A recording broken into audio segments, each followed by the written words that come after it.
When I started the podcast, I thought that by sharing the intricacies of my mind and what went on for me was going to make me feel like I was this pariah and this freak show.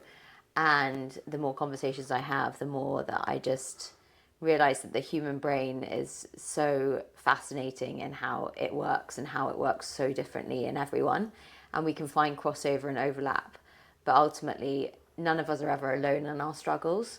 And when I'm in a real rut and I think, oh God, I'm frustrated, why does my brain work like this? It's actually sometimes reframing it as my brain just works in a slightly different way. It doesn't mean that I'm weird. It doesn't mean I'm broken. It doesn't mean I'm unfixable or this thing that needs to be fixed, but actually it's learning how to manage it and work around it so that it doesn't rule my life, which at times it obviously has. We all want to achieve, we all want to be loved, we all want to feel that sense of connectedness. I think that sometimes we have to celebrate in our differences because the human race would be unbelievably boring if we were all the same.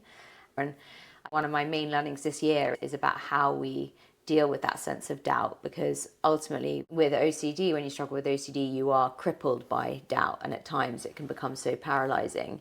Sometimes you need people around you to cheerlead you on and to believe in you before you can believe in yourself, because ultimately we are all wearing masks a lot of the time because we want to project a certain image. We want to appear to be confident when in fact inside we're spiraling into that sense of shame or judgment. The only time you change is when the pain of staying the same starts to outweigh the pain of actually stepping into the new you and the new version of yourself and taking the plunge into the unknown, which we all find unbelievably daunting.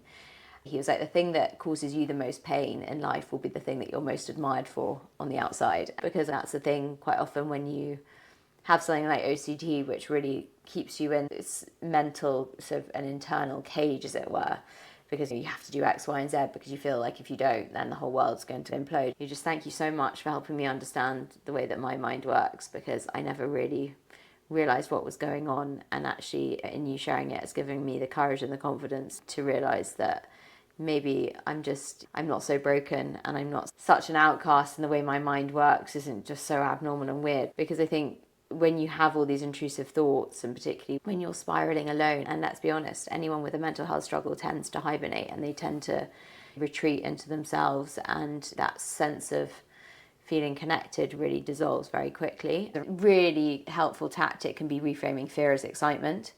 And actually every time you feel so fearful about something, it's actually maybe I'm excited about it, because the brain doesn't know the difference between fear and excitement. It lights up the same region. So actually, if you can say to yourself, oh, actually, I'm really excited about this, suddenly the fear starts to dissipate. And the thing with OCD is that it metastasizes very quickly because it will attach to the thing that you care about the most in life. OCD is something that really starts to take over someone's life and really consumes the sufferer with this level of doubt and anxiety that people who haven't had OCD will just not be able to comprehend.